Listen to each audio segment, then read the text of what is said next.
तब खाना काबा कद्दे आदम के बराबर था, उसकी छत नहीं थी और नशेब में होने की वजह से बारिश का पानी यहाँ जमा हो जाता था। कुरैश ने खाना काबा को एक मजबूत तामीर देने का फैसला किया।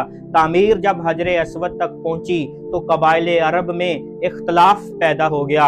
हर कबीला ये चाहता था कि हजर अस्वद को अपनी जगह नस्ब करने का एजाज सिर्फ उसी को मिलना चाहिए। ये इख्तलाफ इतना बड़ा कि तलवारें म्यान से बाहर निकल आईं। चनाचे अगली सुबह जो शख्सियत सबसे पहले खाना काबा में दाखिल हुई वो हजरत मोहम्मद सल्लल्लाहु अलैहि वसल्लम की थी, जिनको देखते ही तमाम कबाइल बयक ज़बान गोया हुए, हाजा मोहम्मदुन हाज़ा सादिकुल अमीन रज़ीना बिही।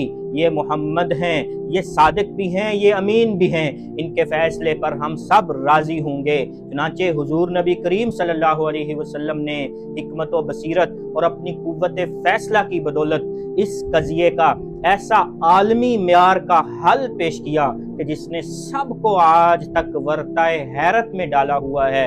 हुजूर नबी करीम सल्लल्लाहु अलैहि वसल्लम ने एक चादर बिछाई, हजर अस्वद को उस चादर पर रख दिया और फरमाया कि दावेदार कबाइल के तमाम सरदार इस चादर के कोनों को उठाएं। जब हजर अस्वद अपनी जगह के करीब पहुंचा तो हुजूर नबी करीम सल्लल्लाहु अलैहि वसल्लम ने अपने हाथों से हजर अस्वद को अपनी जगह नस्ब कर दिया।